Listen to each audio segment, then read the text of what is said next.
Yeah, it's lovely to see you all here. Good afternoon. My name is Kerstin Barndt, and I'm the director of the Museum Studies program. And welcome you all to this keynote event of our anniversary symposium, Engaging Scholarship and Practice, celebrating 20 years of museum studies at the University of Michigan. Before we begin with our program, I would like to invite Dr. Ben Secunda to the podium to speak the land acknowledgement for us. As the University of Michigan's NACPRA project manager, Ben has worked tirelessly on behalf of the university to meet both the letter and the spirit of the Native American Grave Protection and Repatriation Act. He has facilitated the return of ancestors and funerary objects to their tribal homes and sovereign nations. Here in the region of the 5 freshwater seas, Nayano, Nibimang, Gichigamin, and beyond. Ben has been a wonderful partner and supporter of the Museum Studies program.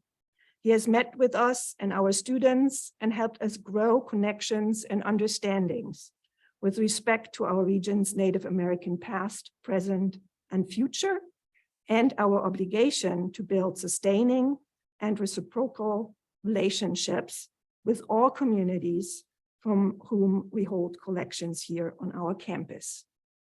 Welcome, Ben.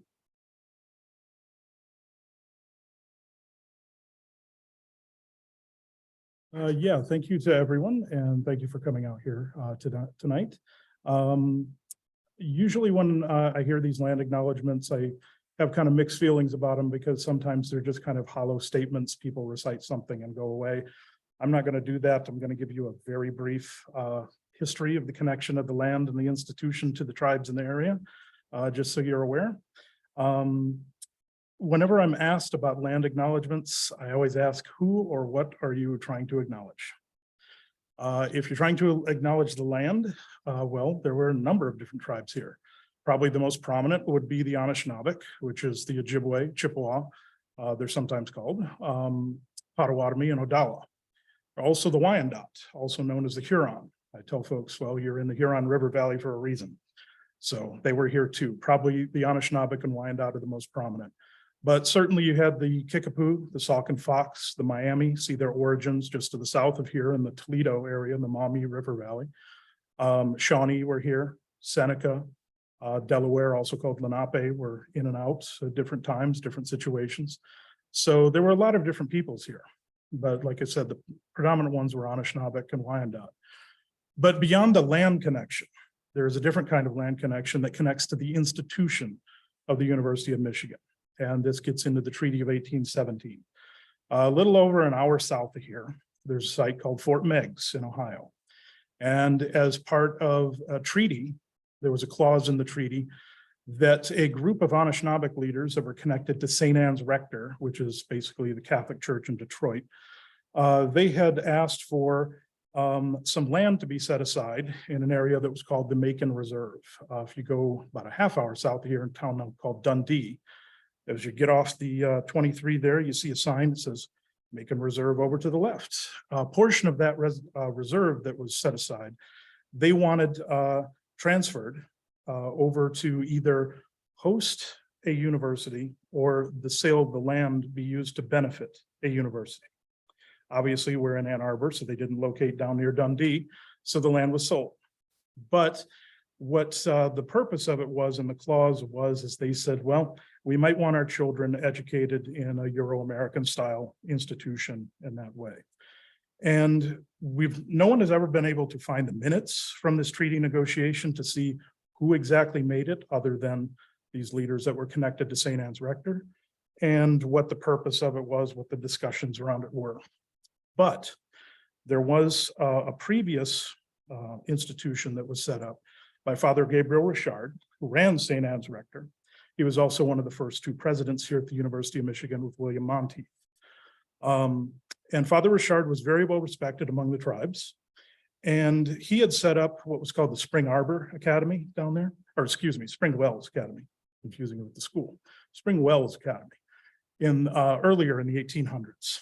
And that academy, what the purpose of it was sort of more of a French approach to relationships, community building, getting people together, bringing tribes and Euro-Americans, at the time French, together and growing together as a community, learning with each other, learning from each other, and just becoming basically one people, one community. That was the goal. That was his aspirations. The tribes liked that. The problem was he received a lot of promises from the federal government, particularly Thomas Jefferson, and Thomas Jefferson didn't fund the way he promised. And so the endeavor went belly up. That may have been where the tribes made this request from. They saw this, it was short-lived, they liked it, and they said, you know, we want this back. And unfortunately, you know, like I said, they moved the tribes, they moved the university up to here, or I guess relocated it, located it up here as opposed to down in Dundee. But with the tribes losing a lot of their land and being dispossessed and a lot of them being removed, everything just kind of fizzled. And so with this statement of the connection between the tribes, not just with the land, but with the institution itself, this was the goal, is to bring a community together to learn with and from each other. And, you know, with this statement and with this bit of history, we hope that, you know, you renew this and spread these values, spread this message, because I know the tribes, the representatives I work with, they actually love you at University of Michigan. They know this history, they see the connection, and it's always just kind of a head scratcher for them as to why doesn't the university want a better relationship with us? Because we'd love to have a relationship with the university. And so that's what it is for them. So again, put this into your work, take this message, develop a community, and thank you.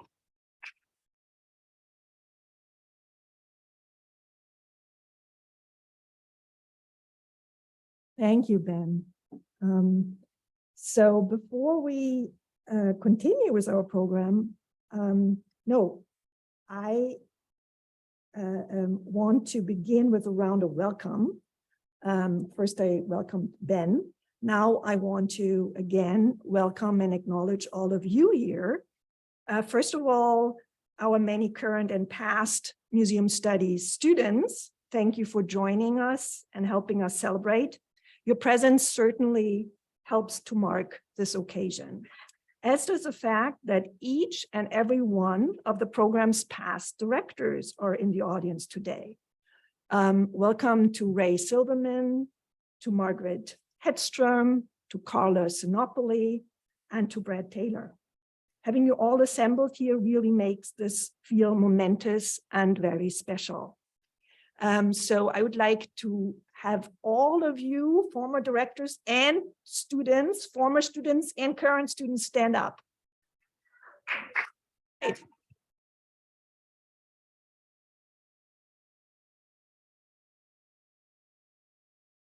We wouldn't be here without you, and you know it. This is your celebration. And we wouldn't be where we are today without the steadfast support of the university's Rackham Graduate School, our program's institutional home, and the building in which we are celebrating today. 2 decades ago, Ray Silverman and Brad Taylor worked with Rackham Dean Janet White to conceptualize and build the program. Both their vision and the constructive working relationship through which they were able to bring the program into being carry through this day. I'm thrilled, therefore, that Michael Solomon, the current Dean of Rackham, has agreed to help us mark the moment by contributing a few opening remarks to launch our symposium. In addition to leading Rackham so ably through tumultuous times, Mike is Professor of Chemical Engineering, Professor of Macromolecular Science and Engineering, and Vice Provost for Academic Affairs.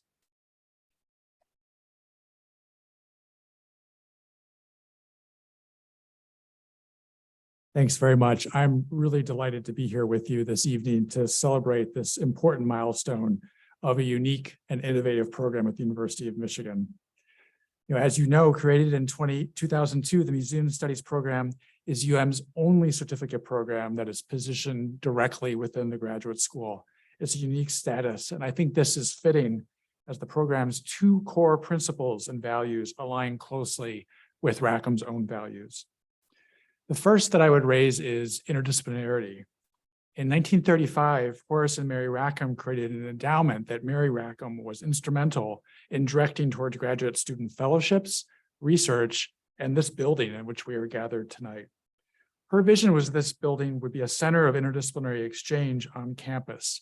And that's something that we at Rackham still hold dear as we continue to appreciate how a diversity of perspectives benefits discovery, free inquiry, and also crossing departmental boundaries in ways that I think are very critical at this moment, in which certificate programs, I think, are instrumental in accomplishing. Your program calls upon affiliated faculty and student alumni from over half of our universities, 19 schools and colleges, and represents a wide range of subject areas. It is tremendously strengthened by its commitment to combining this disciplinary expertise with interdisciplinary understanding. And I think that makes it Rackham proud to be home for your degree. The second principle is the emphasis on the importance of integrating theory and practice. This certificate curriculum enhances student training, including both a pro seminar and elective coursework with a funded practical experience. In fact, the program's model for its internship component was foundational to my personal understanding of the career development needs of Rackham students. I had the opportunity to learn about MSP and its internship program very early in my tenure as dean. I was impressed by what students themselves had to say about their experiences. I was impressed by the realized career outcome of MSP graduates, and in particular, that graduates equally well went on to successful careers in museums and nonprofits, and also in academic positions. That is, the integration of theory and practice was a plus no matter what the career pathway pursued was, and that I think seems critical to the kind of curriculum that one wants to put together when one thinks about the diverse, expanded career pathways that graduate education contributes to. And then finally, the projects that MSP students participated in were interesting and impactful. The internships sites themselves were delighted to benefit from the outcomes realized by your students. So it's not an over-exaggeration to say that MSP served as an inspiration for Rackham's own doctoral intern fellowship program. That program, which launched last academic year, provides doctoral students across the disciplines, across the University of Michigan, the chance to translate their research into practice in a manner that is incorporated into their academic progress. Participation in the doctoral internship program is currently growing exponentially, and that's not an over-exaggeration either. We at Rackham are indebted to our partners in museum studies for their insight on how to offer such crucial learning opportunities. I feel very fortunate to have begun as dean and learned about your program as we are trying to move into this broader space. The breadth of the program's impact extends beyond its graduate certificate students as well. In 2009, it launched the successful undergraduate minor in museum studies. It's also partnered with museums, galleries, and institutions on campus across the state, throughout the country, and around the world. These collaborations create, again, additional opportunities for students to gain an experience while demonstrating the value of their training and the projects they pursue. Museum Studies program has clearly enjoyed a remarkable first 20 years, establishing itself as a model of interdisciplinary study, public scholarship, and engaged learning. I, as you did, want to acknowledge the engaged, dedicated leadership, both present and past. Your current director, Kristen Byrne, your associate director, Deirdre Henneberry, and the continued support of Amy Smola, all have innovated the graduate certificate curriculum and done much to enhance the museum studies community of students, staff, and faculty. They also steered the program through a global pandemic with all the challenges of online teaching and closed museums and archives. And I also understand and saw that our previous directors and associate directors are here today. And I also wanted to take a moment to acknowledge them and the pleasure that I've had to work with. Ray Silverman, Carl Snopoli, Margaret Hedstrom, Brad Taylor. I thank all of you, as well as the members of the steering committee over the years, and also my colleague, Arthur Verhoet, Associate Dean in the Graduate School, for his steady advocacy on behalf of the program. And as somebody that meets with him regularly, I think you can really count on Arthur, as he's been a real supporter of this program as well. I have every confidence that the program's dedicated staff, enthusiastic faculty partners, and talented students will continue to build on the work that has been accomplished to date and for many years to come. Thank you very much for the opportunity to join you all tonight as you begin this celebratory symposium. Thank you.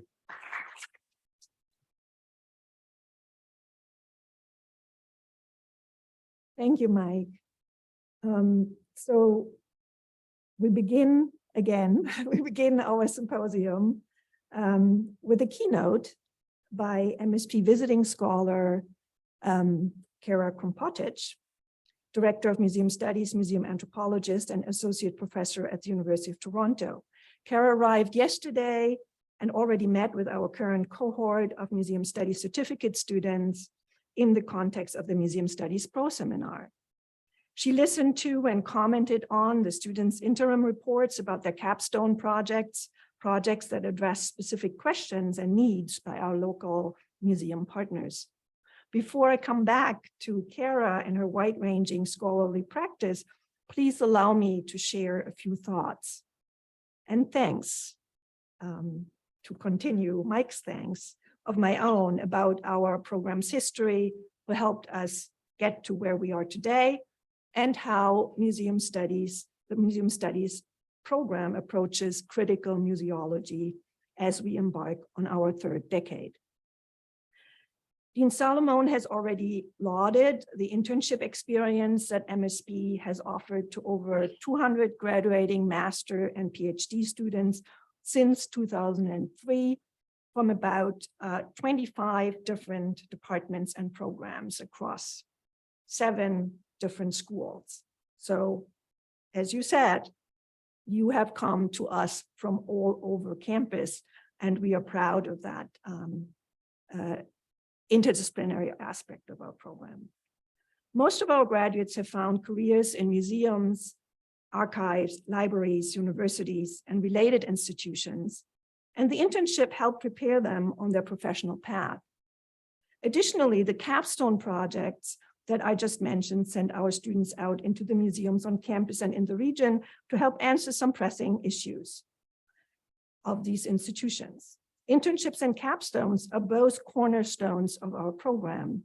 They have not only served our students incredibly well, they have also helped us grow a network of museum partners on and off campus.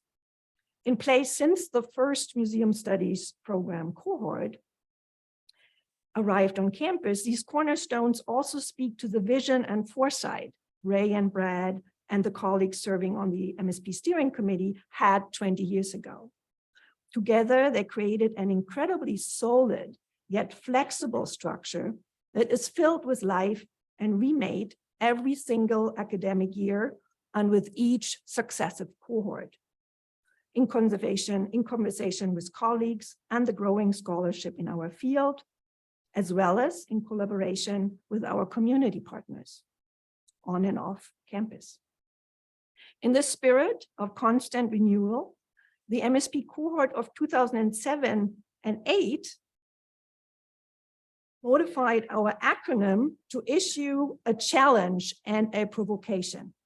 Museologists, shift your paradigm, MSP.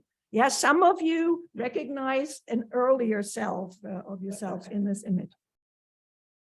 Tongue-in-cheek, this call plays with the very concept of the scientific paradigm itself and the foundations on which it rests. It challenges us to be nimble, humble, and flexible in thinking with and through museums, and to critically accompany and participate in their cultural and social practices.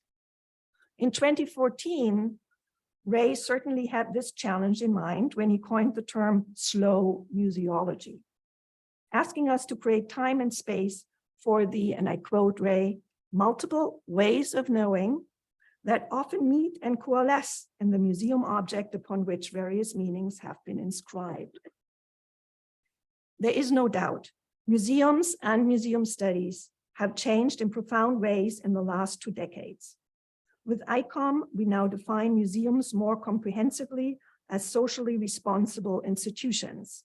And I quote from the new ICOM museum definition: open to the public, accessible and inclusive, museums foster diversity and sustainability. Just consider the museums on the U of M campus, which have quite literally grown alongside the Museum Studies program.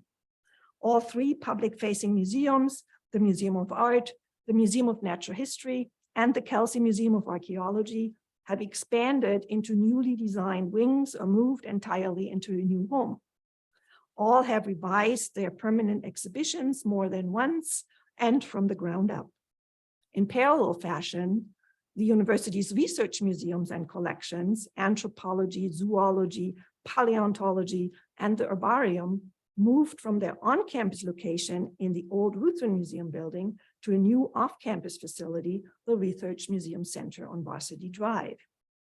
During the 2009 to 10 academic year, the Museum Studies program accompanied some of these transformations alongside with a theme semester devoted to museums in the academy. And that initiative was spearheaded and led by Cara Sinopoli. A few years later, Cara and I contributed to the university's bicentennial by co-editing the first comprehensive volume about the university's museums, libraries, and collections. And as you well remember, Cara, we also curated 2 exhibitions alongside. I don't know how we did it. It was a crazy but very rewarding year and collaboration with you, Cara. Throughout the eventful 2 decades since our founding, I dare say that all collecting institutions on campus have become more open to reflecting critically on their place within the university's history as a settler colonial and imperial institution. And they have all forged new ways in engaging with faculty, students, as well as publics and communities on and off campus. We are witnessing the gradual and certainly difficult undoing of museums' coloniality and the opening of museum practices towards generative forms of collaboration with multiple community partners. And there are hopeful signs that these practices are geared towards acknowledging harm, working towards repair, and expanding the horizon of relationality and reciprocity. This is not just a matter of ongoing critical introspective work, but also of new curatorial projects and research projects at the Museum of Art at UMA, and collaborative efforts such as the ongoing Provost-funded Recollect, Reconnect project that brings together the Museum of Anthropological Archaeology, the University Library, the Bentley Library, around the university's Philippine collections. And this effort is led by my dear colleague, Ricky Poncelan and Deirdre de la Cruz. And Ricky is also serves on the steering committee of MSP. All this requires commitment, dedication, and work. So let's pause for a minute and recognize how much the university as a whole and our program in particular owe to all our colleagues working in the museums, archives, and libraries here on campus. MSP cherishes your thoughtful work and engagement, just as we are grateful for your ongoing commitment and support, and we look forward to many more mutually transformative years to come. If all the colleagues from the museums, libraries, and archives, please stand up. And Mateo Botanical Garden, and Arboretum, Jeremy, yes.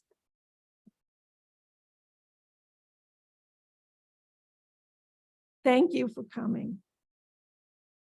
Speaking of collaboration and support, let me also thank the Department of History of Art and its interim chair, Helmut Puff. As you know, History of Art, the Department of History of Art is home to the undergraduate museum studies minor, and we are grateful for the shared commitment to interdisciplinary museum studies across both LSNA and Rackham, and that includes now History of Art. And in this context, I would also acknowledge that Greg Dowd is here, Associate Dean for the Humanities, and we work with you we work with you on this memorandum of understanding between Rackham, LSNA, and History of Art to bring all parts of the Museum Studies program together. And Arthur Verhoogt, Associate Dean for the Humanities, you have been in that position throughout my tenure as director. And I thank you, Arthur, for your steadfast steadfast support, your advocacy on our behalf within Rackham, and for carrying forward the spirit of constructive dialogue in which MSP was founded 20 years ago. We also would not be here celebrating this anniversary without Amy, don't run away, without Amy Smoller,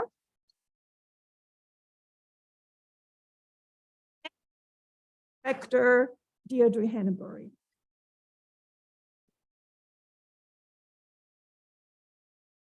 Amy began her MSP journey with Ray and Brad and has worked with all 4 MSP directors.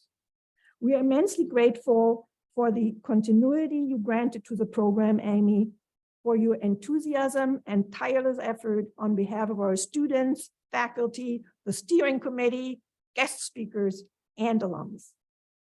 There's no detail of this program that I haven't discussed with Deirdre. Thank you for your wonderful collegiality, Deirdre, for your expertise, and for the MSP at 20 design ideas. So the program, the poster, the tote bag, it goes back to Deirdre.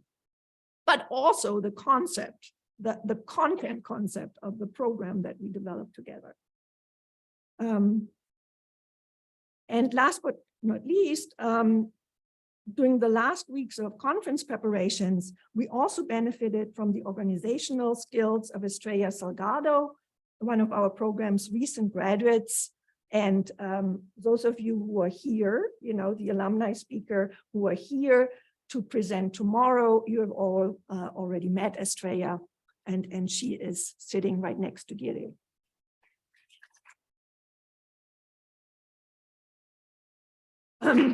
So thank you, Estrella. I know you're all eager to hear from our keynote speaker, whom I promised to introduce, but I would be remiss not to mention some vital financial support that helped make this particular event possible. Besides Rackham and LSNA, our sponsors today include History of Art, the School of Information, the Institute for the Humanities, the Department of Anthropology, the Department of Germanic Languages and Literatures, and the Interdepartmental Program in Ancient Mediterranean Archaeology. Big thank you to all of them for their contributions, for sending us their fabulous students throughout the years, and for continuing their engagement with museum studies. So let me then finally introduce our keynote speaker, who has been waiting patiently for her turn at the podium. I have already noted that Dr. Cara Krmpotich directs the Museum Studies program at the University of Toronto, where she's also an associate professor at the School of Information. She is an expert on repatriation and community engagement, and you have heard a lot about collaboration and community in my remarks, so there's a reason why we invited you, Cara. Cara also loves to think about the intricacies of collection management and to further develop decolonizing and indigenizing museum practices. She has also extended her expertise and service to the field at large and recently served as president of the Council for Museum Anthropology. As she told me this morning on our way to visit the Great Lakes collection, in the Research Museum Center at the Museum of Anthropological Archaeology, her interest in studying and accompanying repatriation processes was already quite developed during her time as a master's student at the University of British Columbia. After her MA, Cara pursued doctoral studies in anthropology at the University of Oxford. And she had already began working with the Haida Repatriation Committee and connected committee members with Haida collections held at the Pitts Rivers Museum and the British Museum. A postdoctoral grant made a visit of Haida representatives to these collections possible. The encounter of the Haida community members with their cultural heritage in Oxford and London is beautifully captured in the 2013 publication, This Is Our Life, Haida Material Heritage and Changing Museum Practice, a book that Cara and Laura Pierce collaboratively wrote together with the Haida Repatriation Committee members and staff members of the Pitt Rivers Museum and the British Museum. Unusual for its openness and multivocality, This Is Our Life assembles distinct perspectives, registers tensions, explores ambivalences, embraces joy, and offers reflections and learning. In their own reflections, Cara and Laura Pierce revisit the idea of the museum as contact zone, and so well known to all of us in this room, that notion. Unsatisfied with the museum-centeredness of this spatial metaphor, they propose to refocus instead on, and I quote, the relationships between those who encounter each other in museums, as well as in the spaces, in the community spaces. 1 year later, Cara published her monograph, The Force of Family, Repatriation, Kinship, and Memory on Haida Gwaii. And her most recent publications include Routledge Handbook articles on beauty and belonging, the census in the museum, democratization and indigenization, and an essay with a wonderfully alliterative title, Cataloging Consequences and Creativity. Collaboration and community engagement have continued to be important incentives of Cara's teaching and research at the University of Toronto to this day.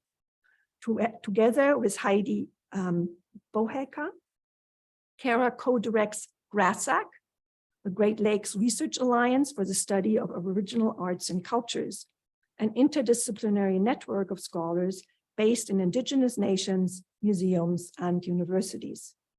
GRASAC is committed to reuniting Great Lakes cultural belongings held in museums with the people, places, and knowledge of the territory. Together with Sylvia Forney of the Royal Ontario Museum and Sirai Rasool, University of Western Cape, South Africa, Cara also leads a research group that explores the life cycle of political activism in museums. In short, Cara is not only a consummate scholar and teacher, but also a museum activist in her own right, and in the best sense of this term. Today, Cara will speak to us about the seduction, refusal, and retention of universality in collections care. Please help me welcome Cara Krmpotich.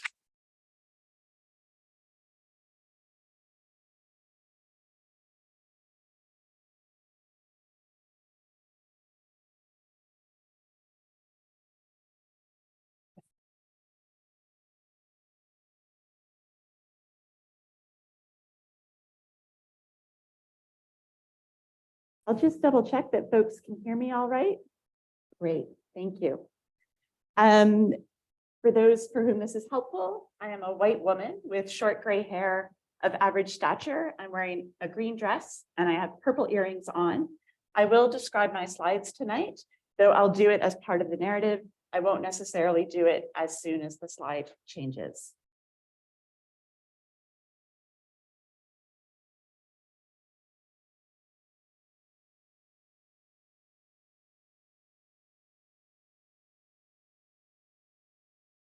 To begin, miigwech and thank you. I very much appreciate the invitation to join you on this very special achievement, the 20th anniversary of the University of Michigan's Museum Studies program. My thanks to Kirsten, to Deirdre, and to Amy for their thoughtful and capable organizing. I grew up not that far from here in Sault Ste. Marie, Canada, or Bawati, and my family is relatively new to Canada, arriving from Croatia, Ireland, and Scotland in the early 20th century.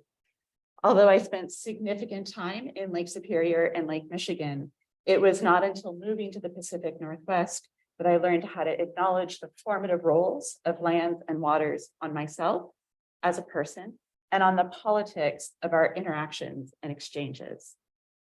Having now settled to work in Takaranto or Toronto, Ontario, I am continuing to build my understanding of how to live in relation to lands, waters, and nations. And there is a long history of treaty and alliance. that guides Indigenous nations in their coexistence within the Great Lakes that we can learn from and that I am learning from. There are also, of course, as Ben mentioned, treaties and alliances between Indigenous and settler nations and institutions in the Great Lakes. As a guest of the University of Michigan, I trust that my contributions tonight and throughout this week will play a part in the university's responsibility to support Potawatomi, Odawa, and Ojibwe desires for education. I've seen this commitment enacted by my colleague, Ricky Punzaland, and I want to acknowledge the collaborative work that I've done with Ricky and fabulous University of Michigan research assistants, Alexandra Rayburn's here tonight, Sony Prosper, Marie Fraticelli Rodriguez, and Yvette Ramirez. Now, keynote talks are unlike journal articles or research talks. They tend to be more expansive in their view, and especially on the occasion, they should provoke, inspire, and stimulate. So tonight's talk is the culmination of nearly 20 years of thinking about, researching, and working in museums. But it is also the result of very recent and immediate research and museum practice that continues to push my understanding. I wanted then to acknowledge at the outset some of the people and institutions who have shaped my fundamental understanding of museums, as well as people and organizations who are actively reshaping these understandings yesterday, today, and tomorrow. Lucy Bell and Jiskang Nika Collison from the Haida Repatriation Committee, Laura Piers, Alice Stevenson, Hannah Turner, Pitt Rivers Museum staff, Textile Museum of Canada staff, and Grassack. Let me also speak briefly to this birdstone on the screen. It is formed from slate and it could fit in your hand. It comes from Hawaii or Sault Ste. Marie. And archaeologists believe it is anywhere from 1,400 years old to 3,700 years old. And archaeologists are the ones who call it a birdstone. It is housed at the Royal Ontario Museum, a universal or encyclopedic museum within the North American Archaeology Collection. Recent research into the stone itself and microscopic viewing and analysis by Dr. Tiziana Gallo is opening up archaeologists, curators, and even Indigenous understandings of these belongings. Keen to share her work with the birdstones and to ensure Great Lakes Indigenous communities know they exist at the Royal Ontario Museum, Dr. Gallo and Grassack, the Great Lakes Research Alliance, collaborated to host a virtual tour and talk.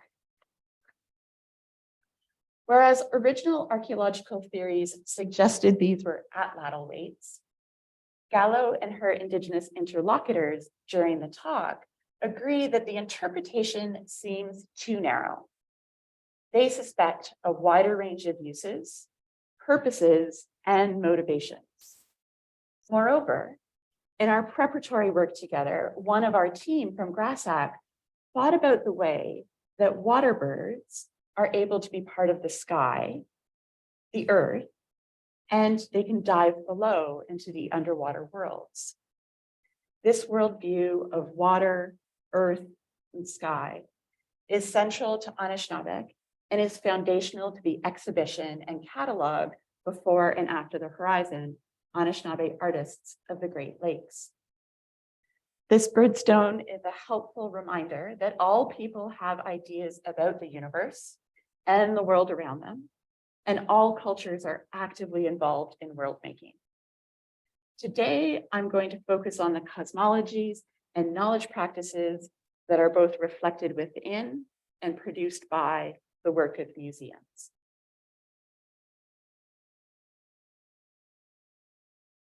Universal aspects of museums have been important in two very specific ways, related to the fact that I have always been drawn toward collections management, not curation. Sorry, it's not my jam.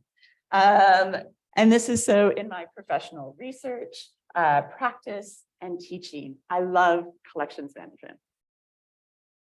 So first, as a museum anthropologist, I often engage with collections in larger museums that hold world cultures collections, or where ethnology and anthropology exists within natural history. This is familiar to you all, I'm sure. In the first image on this slide, where we are in our white lab coats, I am with colleagues Alan Ojik-Corbière and Laura Piers in the Ethnology Museum in Berlin. This museum was founded in 1873, and it opened to the public in 1886. On this occasion, we were identifying, describing, and photographing Great Lakes cultural belongings for Grassack. It is a truth that the oldest portable cultural belongings from Turtle Island tend to exist in museums overseas, not in North America. Whether it's museums such as the Ethnology Museum in Berlin, the British Museum, the Canadian Museum of History, AMNH, Smithsonian, they frequently trace their origins as public institutions to colonial expansion and the rise of nation states. They are also connected to disciplinary expansions, including anthropology, where museums became an important vehicle for knowledge production, dissemination, and affirmation. John Mackenzie describes museums in the 19th century as the meeting point between science and public discourse, between scientists and publics. So second, I work to expand the range of best practices and standards that are recognized as collections care and management. Within collections management, best practices are distressingly narrow, and they are based on the desires of universal museums. This means that small and medium-sized museums, cultural centers, community heritage projects are expected to mimic the ideals of much larger museums rather than set their own agendas and values. I am an advocate for active, permanent collections, mindful of Bob James and Jen Shannon's urging that posterity is now. Okay? And in recognition of the immense potential for collections to contribute to artistic and linguistic richness, decolonial knowledge practices, well-being, social dialogue, and historical consciousness. In the second photo on this slide is a scene from the common room of Wigwam and Terrace, an Indigenous seniors housing complex adjacent to the Native Canadian Centre of Toronto. It's about a half a block from my office at U of T. In cooperation with the Native Centre, we ran bi-weekly artifact handling sessions and talking circles using cultural belongings from the Native Centre's collection. As this image shows, part of our work with the collections involved sharing food. A curatorial colleague of mine has expressed she would never be able to show an image like this, where artifacts are interspersed with coffee cups, lemon loaf, and apple pie. Her museum would be too afraid of being judged irresponsible. And indeed, this photo breaks most current best practice rules within collections management. But it was not irresponsible. It was a careful decision based on evidence that active handling rarely results in damage. Evidence that when the same collection was on display in cases there was insect activity, light damage, and neglect. And third, an understanding that we had to care for seniors who belonged to the community as readily as we had to care for the cultural belongings that were part of the community.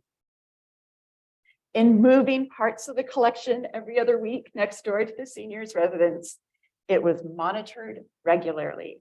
It contributed to the building of urban Indigenous histories, and it served as a vehicle for lifelong learning or continuing studies amongst the seniors. Now, I have been part of the active critique of the Universal Museum and its attitudes towards collections care for some time. As Jane Anderson and Heidi Geismar observed in the opening of their anthology on cultural property, anthropology is a relativizing discipline, attuned to the politics and the differences between local and global approaches to heritage.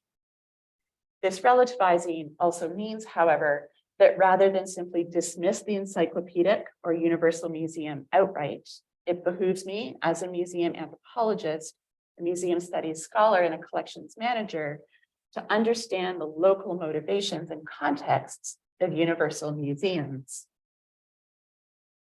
I didn't know there were going to be two chemists in the audience tonight, but this is great. The formation of universal or encyclopedic museums flourished in the mid-1800s into the first decades of the 1900s.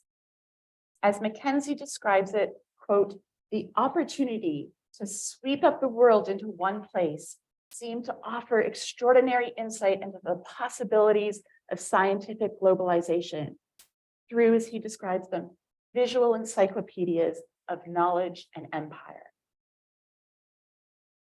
Museum studies scholar Fiona Candlin observes that museums' embrace of Enlightenment and ideals during this time can be seen in their move, where they privileged sight as a mode for producing rational knowledge.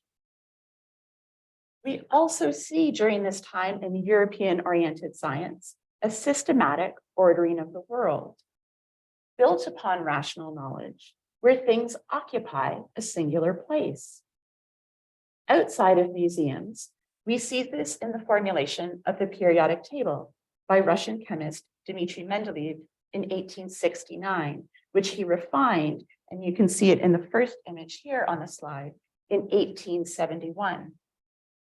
What I find astounding about his work is that his periodic table was predictive. It anticipated elements not yet found by scientists. But we also see this desire to systematically characterize and catalog the world in more flawed ways. Benedict Anderson famously analyzed the tools of the newspaper, census, map, and museum. The census, he argues, sought to make real, quote, the fiction that every person was included within the census and that people had one and only one clear place in that schema. He describes census makers as having, quote, a passion for completeness and unambiguity. This is echoed in General Pitt Rivers' evolutionary typologies. As the second image on the slide shows, he plotted the evolution of artifacts, in this case, weapons. We have boomerangs, spears, clubs, and he did this ordering in spatial terms. His work, too, had a predictive quality to it, the ability to know and fill gaps in the artifactual human record, artifactual record of human evolution. So museums use their collections to become microcosms and material catalogs of the world. There remains a seductive quality within universalism for Euro-Americans.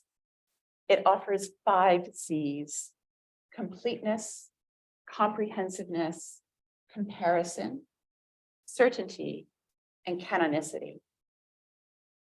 But whereas the periodic table continues to be a cornerstone of chemistry, unilinear and progressivist ideas of cultural evolution have proven to be both racist and inaccurate. Today, we understand museums' founding collections to reflect an effort to domesticate, nationalize, and rationalize the people and ecologies colonial and imperial powers encountered. Critics of the Universal Museum draw our attention to the colonial logics underpinning these institutions.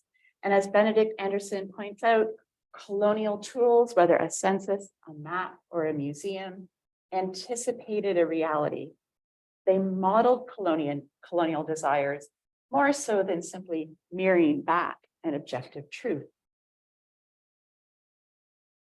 Turner's research into the knowledge production practices of universal museums, like the United States National Museum, which becomes the Smithsonian's Natural History Museum, exposes the durability of universalist paradigms within museum documentation and classification practices. Even as museums have attended to questions of representation and truth-telling in exhibitions, as institutions, museums rely on knowledge practices that prefer completeness, singularity, fixity, and a colonial logic.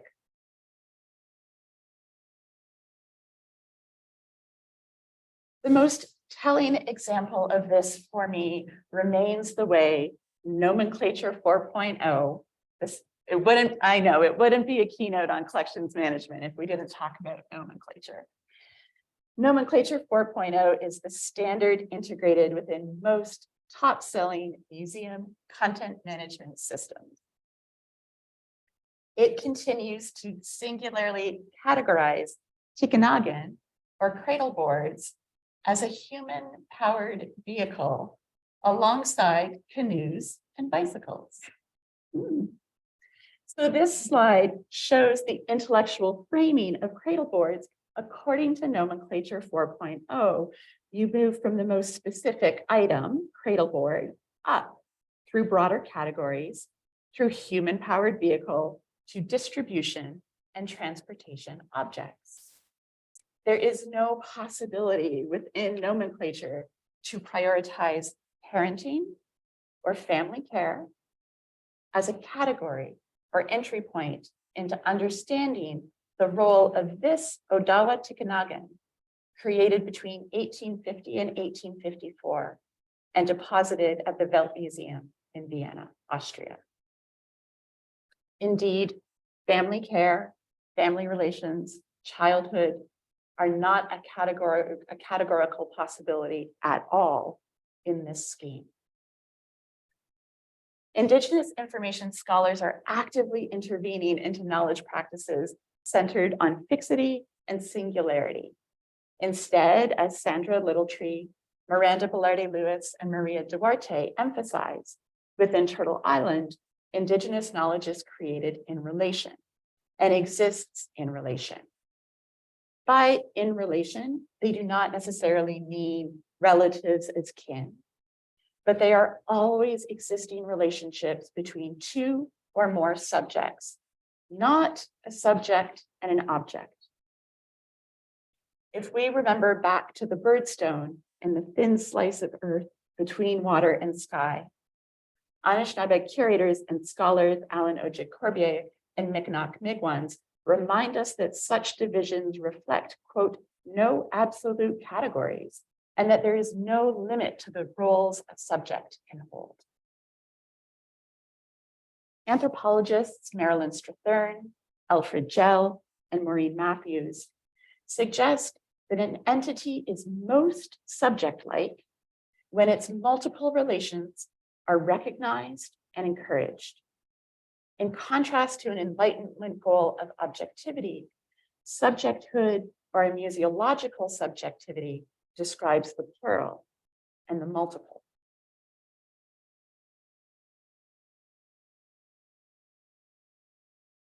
Based on our bi-weekly artifact handling session and talking circles, I have developed or proposed plural approaches to cataloging with this, what some of you might think of as a rather humble work of souvenir art. This carving of a dog sled by Daniel Wesley from Saskatchewan near James Bay in Northern Ontario, made in 1979, might actually be identified singularly by a museum as a model, because souvenir art and tourist art have historically been devalued. But it is indeed both of these things, a model and a souvenir.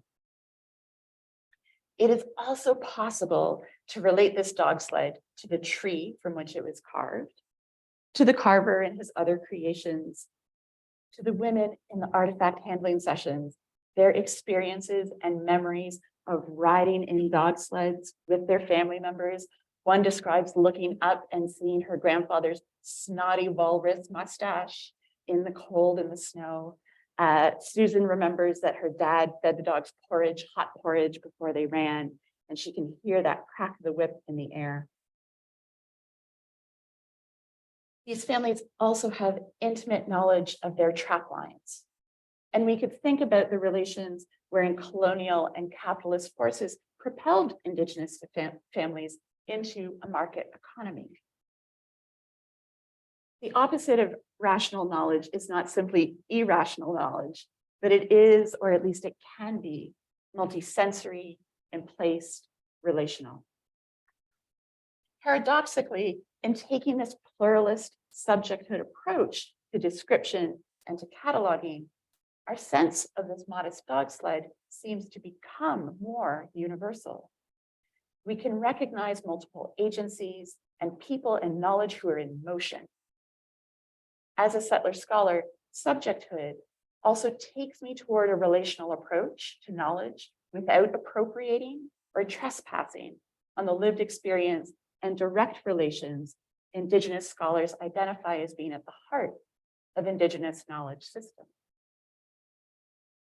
Museum director and repatriation advocate Neil Curtis has refused the Declaration on the Importance of Universal Museums, stating that far from being objective, universal museums are actually essentialist, particularly in their aversion to plural knowledges and repatriation, and I would add, to the practices of collections care.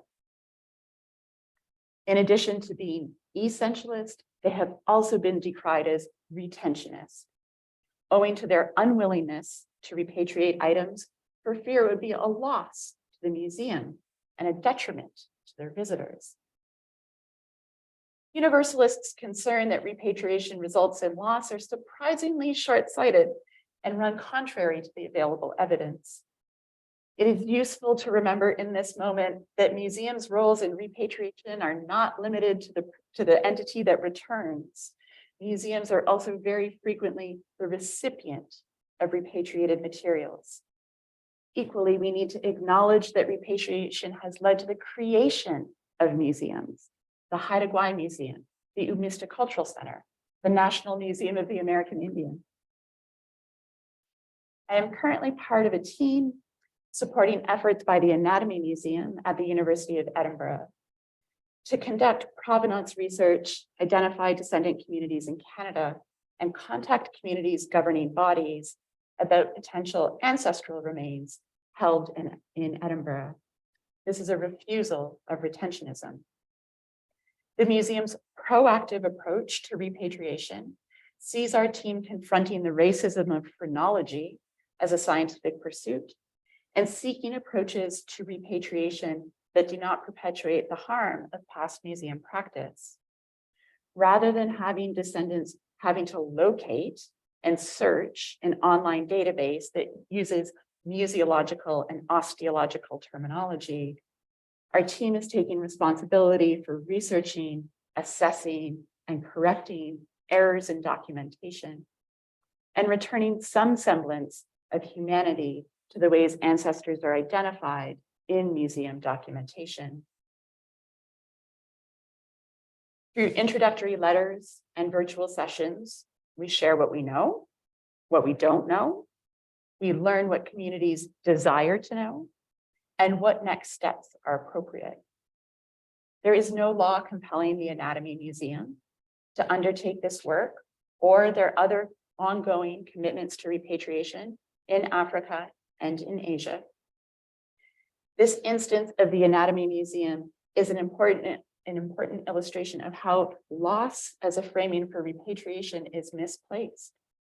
Curator Malcolm McCallum reports the return of hundreds of skulls over time, beginning with an early repatriation in the 1940s to a more intensive period in the 1990s and 2000s, and now again in the 2020s.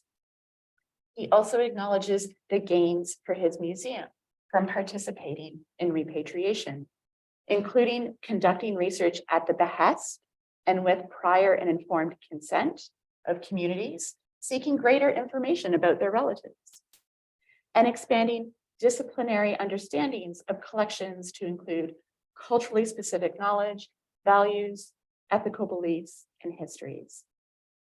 There is no fear that ancestral remains departing museums and moving home will empty the museum, narrow its knowledge, or strangle research. And so this has largely been my orientation to concepts of the universal. It needs to be questioned, challenged, and quite frankly, overturned. Museums are not neutral. Co-founder Mike Murawski makes it plain. Quote, white supremacy thrives within this tyranny of the universal, the neutral, the apolitical, the fair and balanced, and the objective. That in contemporary museum practice, we see the universal reemerging, namely in our interest in universal design and universal design for learning. The tension between these uses of the term universal emerged in the preparation of an upcoming volume I'm working on with Alice Stevenson, Collections Management as Critical Practice. In this book, we seek to establish collections management work as intellectual, political, contextual, and plural. Developed the abstract for a section that interrogates and pushes back against universal best practices for collections care. I raised the question of universal design and its growing presence in museum studies literature. Alice reported that she had met students in her museum studies program, the incoming cohort, and she learned a new student had one hand. And then she realized that in short course, she would be relaying to those same students a cardinal rule in collections management: carry one less object than you have hands. She began questioning whether collections management was willing to create space for this emerging professional and was confronted with the ableism of collections work. Universal design and universal design for learning are growing in prominence within museum studies and professional practice. As editors, we sought authors with expertise who could speak to ableism and disability in the context of collections management. Sorry, not curation, not exhibitions, and not public programming. This proved challenging. Despite ready overlaps between critical collections management work, especially in the areas of cataloging and active handling, and universal design. Universal design, for instance, refuses the singular and the homogeneous. It advocates for the plural and the heterogeneous. This approach to universalism is not the essentialism Curtis cautions against. Indeed, it is much closer to Abigail de Kosnik's articulation of rogue or universal archives, which often begin in informal spaces and seek to replace canonicity and selective archiving done by a small select group of critics or experts with a comprehensive archives, where comprehensiveness is not only a measure of the collection, but also a measure of access. De Kosnik explains that universalism should perform plenitude rather than servicing selection.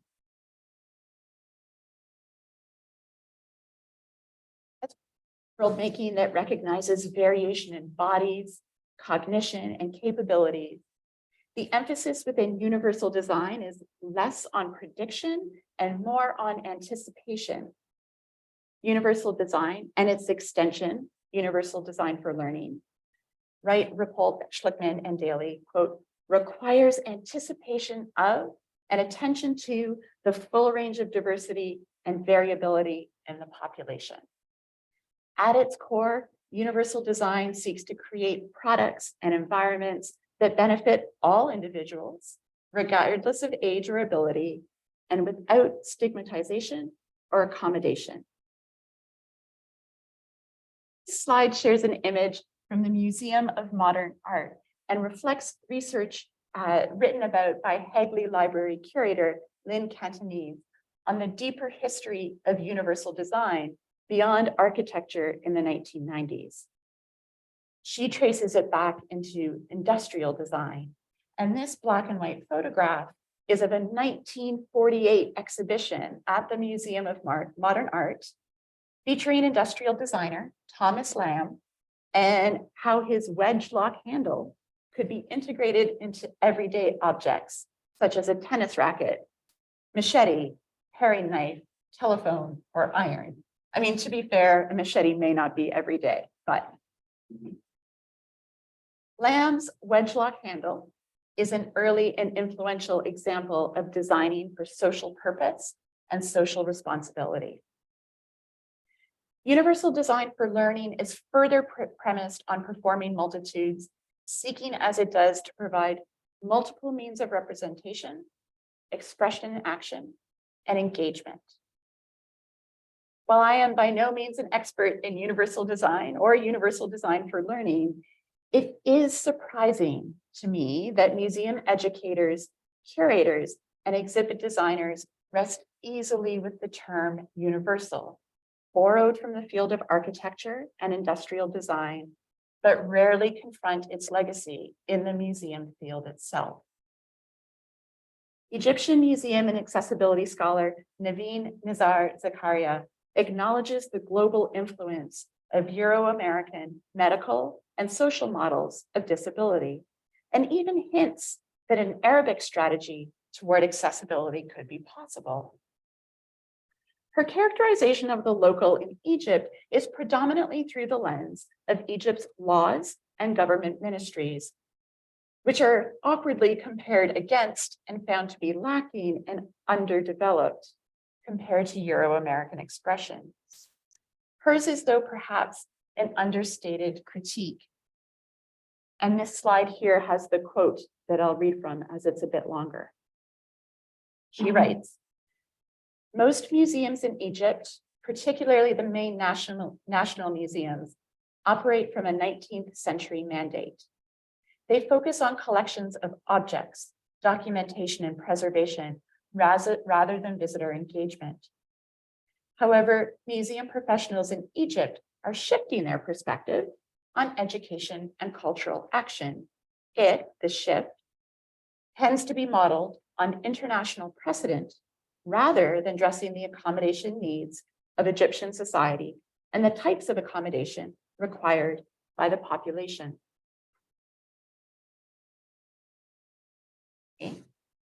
Is it possible for universal design to risk rejecting or obscuring local knowledge and nuance about access and disability?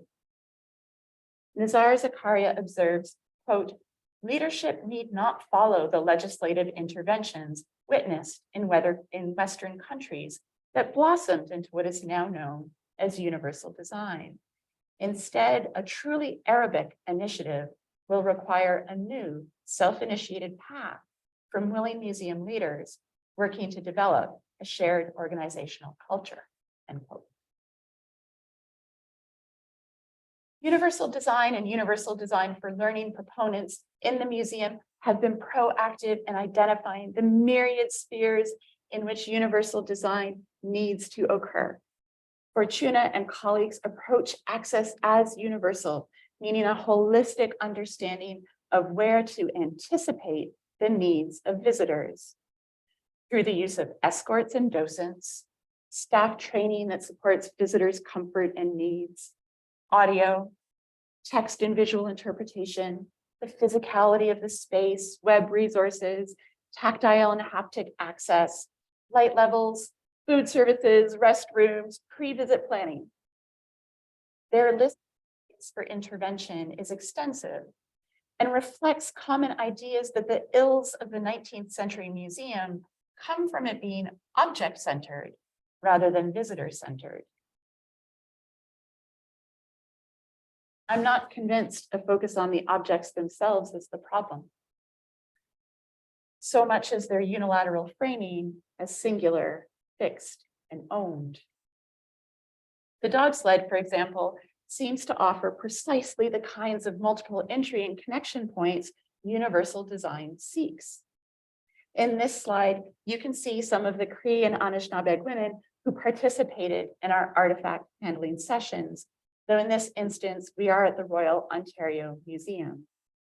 Oris's face is sheer joy as she tells the group her memories of the family connected to the navy wool dance cape with red, white, and blue decorations on the table between them. The same cape can be seen worn by the man in the sepia-toned photograph being held up by another woman in the foreground.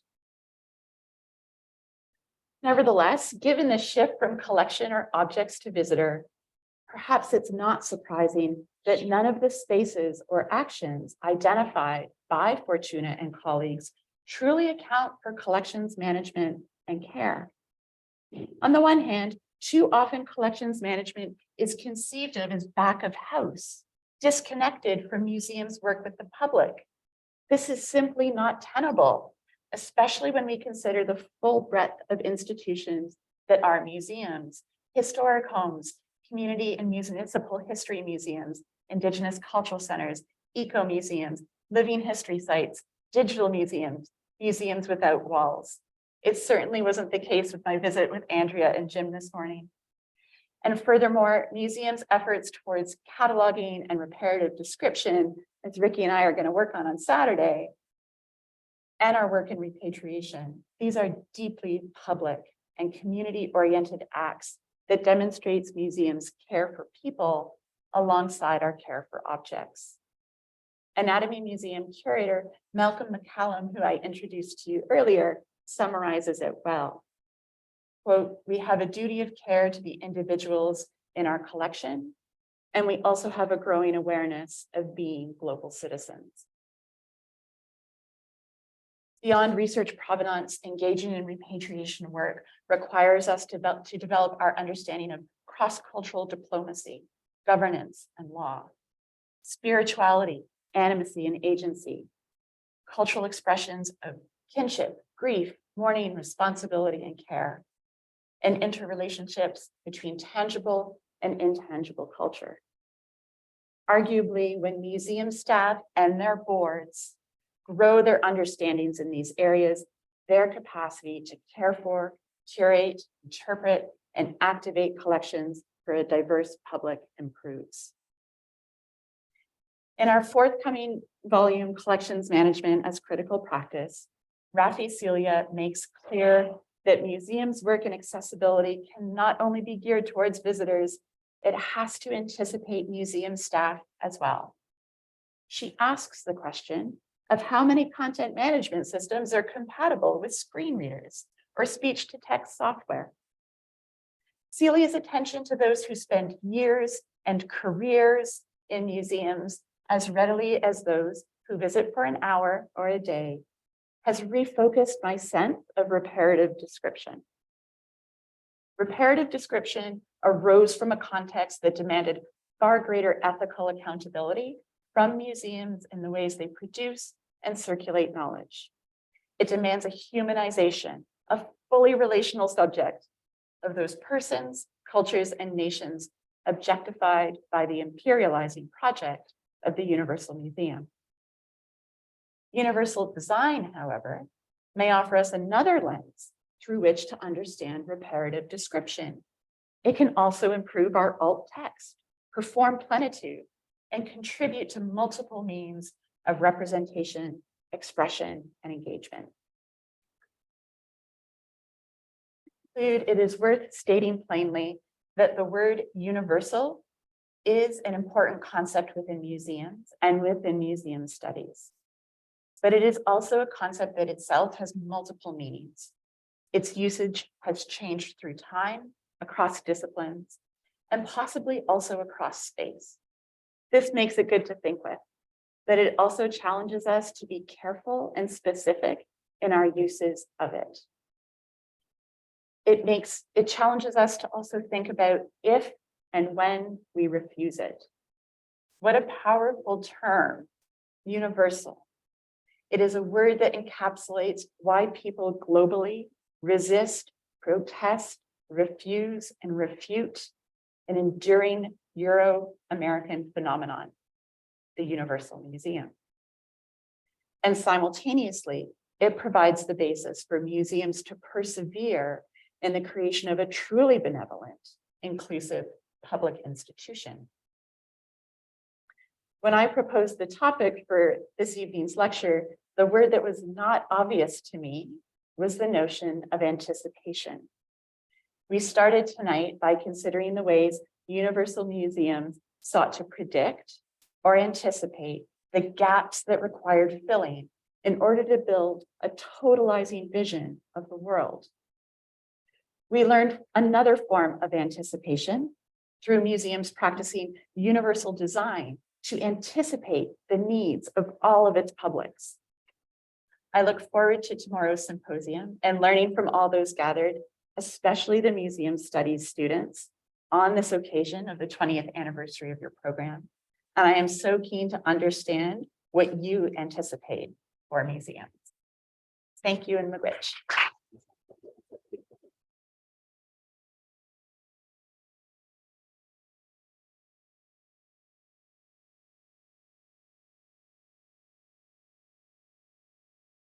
You're in charge now. Thank you. Yes, thank you, Cara. This is fabulous.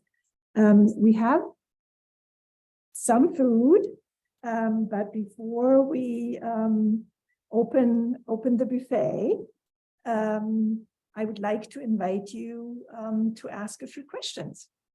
Yes.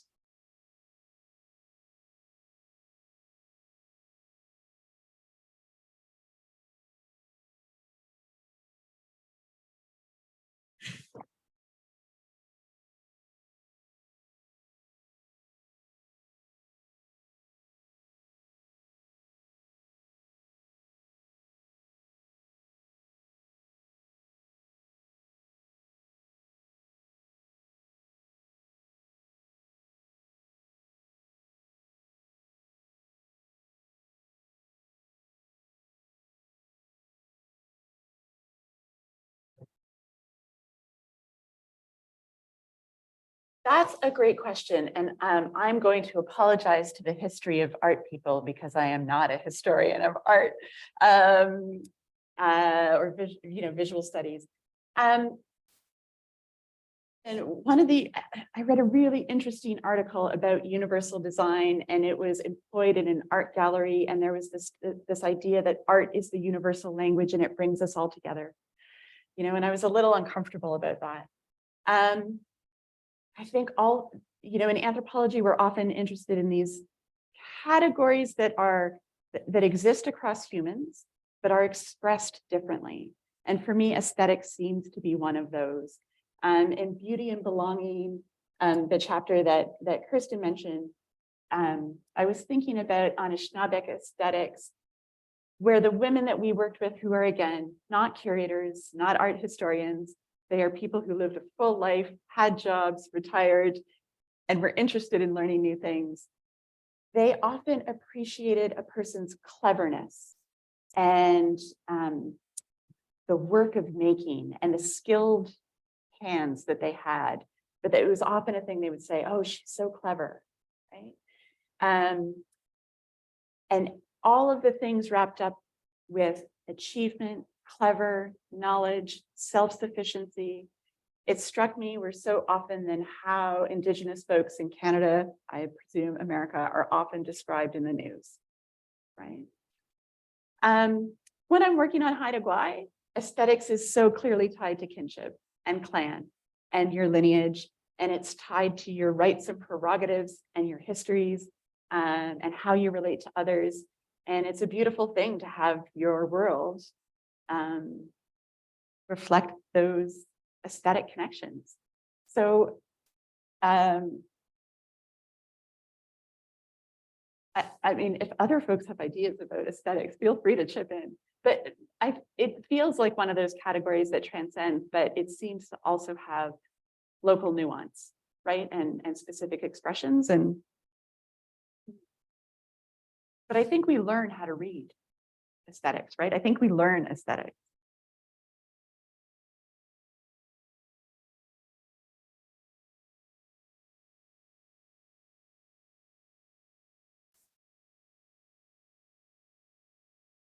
Bi-weekly Mm. assembly.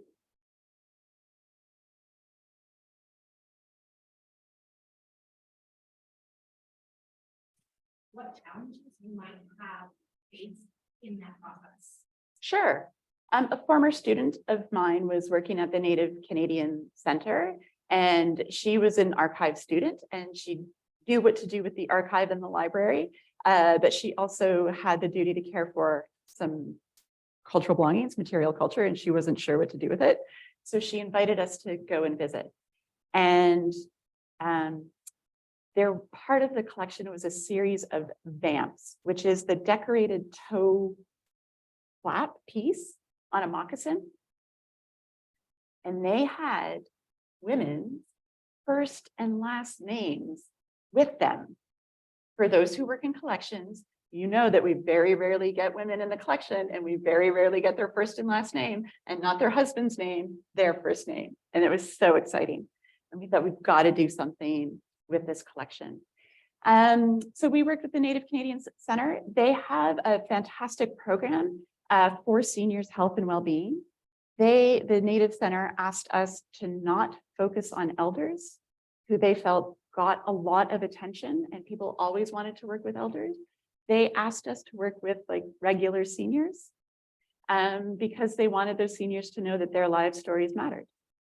And so in our minds, we would run this program for about 8 months, and then we would cycle through and another group of people would come in, and then, and we would hand it over to the Native Center, and they would have a program that would just sort of run, and people would come in and out. And then what happened is a group of 12 women became so attached to it that we ran for almost 5 years. And the challenge was finding new things to do. The collection's not very big. And we did not propose that we would go to museums. We know that's not a thing everyone wants to do, but they wanted to see really old things. And so they asked. And one of the things I know how to do is get in the back door of the museum. So my rule is, heck yes, we'll go to the museum, but we're going in the back. And the ROM was so happy to have us. We fundraised, we went for a week to the Smithsonian. We had a delightful time there. We went to the Canadian Museum of History for 2 days. We did almost every museum in the Greater Toronto area you can imagine. Everybody was delighted to have a group of people come in who wanted to learn from collections. It just made the museum parts happy. After 5 years, we ran on a shoestring budget for a while with volunteers. People moved on, or has sadly passed away. And the challenge was actually, we needed to figure out a way to renew the people. And that was our biggest challenge. Yeah. And we became so committed to these women that we didn't know how to start something new while still honoring our commitment to them. Yeah. It was great though. And if anyone wants to talk about how you move collections bi-weekly and store them in cheap and cheerful manners and anticipate snow and rain and all that kind of thing, we worked on that too.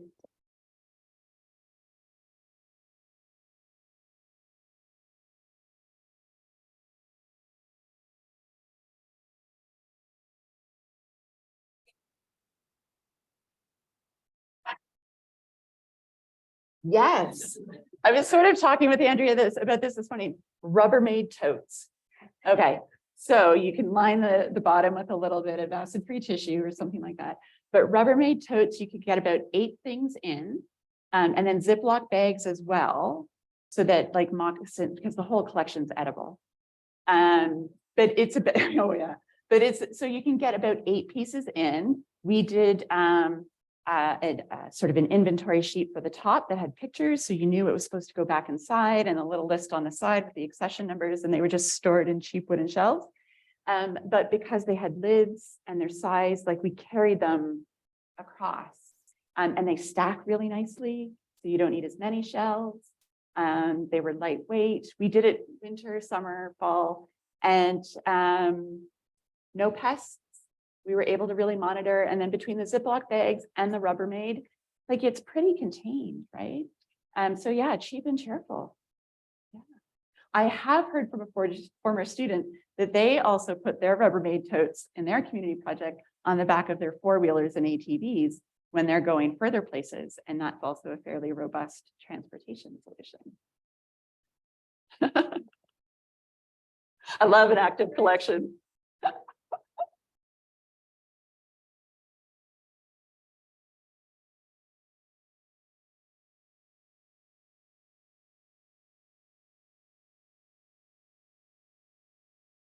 Sure.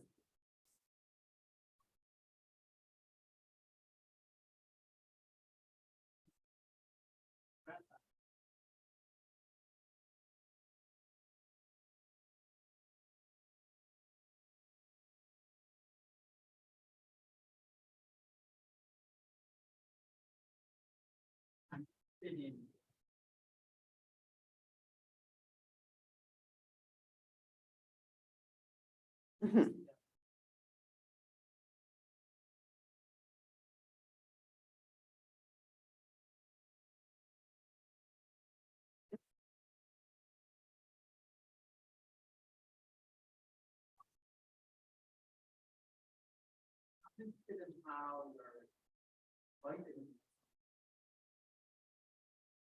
Yeah.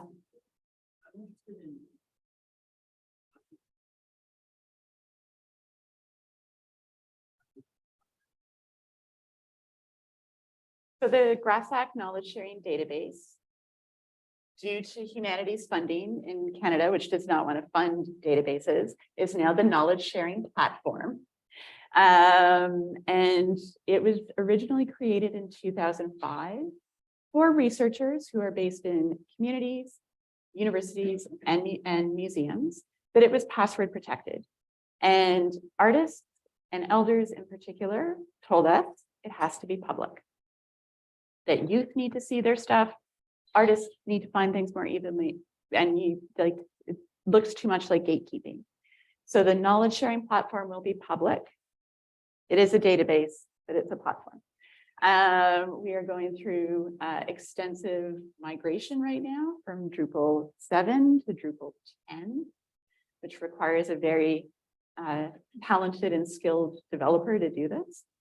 But driving it is the awareness that when it becomes a public platform, we can't take for granted the patience and the context that full-time researchers bring to their work. We have to understand that people will not have a great familiarity with the history of collections, with the vocabulary of museums. And I'm really spurred on by Temi Odomosu's work, where she asks cultural institutions to think about how do we create an ethical space of engagement when we digitize colonial, imperial, sort of enslavement records. And it's not simply that you put them online and that's your responsibility. She argues we need to have an ethical responsibility in that engagement. So we thought about a few different ways, and we'll talk about this on Saturday. We tried seasonality as sort of a new way to orient the platform, because we thought about when people come to it, particularly Indigenous youth or artists, what will be familiar, not estranging or foreign, and how will they feel welcomed into that space. So we've actually premised the orientation of the site itself around kinship, which in the Great Lakes includes political kin, kin with your plant and animal relatives, and also human relatives. And it expresses governance, it expresses platforms of care. And so it works as an orientating device. And we've long called cultural belongings heritage items in GRASAC. And now we're sort of leaning into the idea of family members, ancestors. And so the driving question, both for the person who's been doing our wireframing, Métis scholar and cultural heritage professional, Richard Lauren, as well as the content that goes into it. Question is sort of like, if that described your family member, would you be okay with that? Is that the language that you would want? And they've both taken this up. And so when we think about showing photos on GRASAC, we're thinking about family photo albums. When we order information from institutions, we're prioritizing the makers and the nations, and the institutional history will drop to the bottom. it's still important. But in terms of how people encounter the information, we know they want to encounter their families first. And so we're moving that to the top. Yeah, but I mean, I can go on at length about it, but it's about an ethical encounter. We have 22,000 records. It will take 11 years for somebody to do it, but you have to start somewhere. So. I think, Cara, this is a wonderful moment, to sort of wrap up. We have to start at the buffet. We started the day today with our visit to the Museum of Anthropological Archaeology, and where we met with Andrea and Jim, and we talked about the objects in your care that will also be fed into the GRASAC database. So this is a really good moment, to let's not stop, but interrupt the conversation, which will continue tomorrow. There are sort of program brochures all over. So please, if you haven't seen the full program, pick up one of these brochures. We will begin tomorrow at 10 a.m., 10:30. The first panel starts, and we will hear from 12 distinguished alumni speakers and 3 distinguished current MSP students. And then on Saturday, there will be museum tours and also then the workshop on reparative description as humanizing collection care, led by Ricky and Cara. So thank you again, Cara.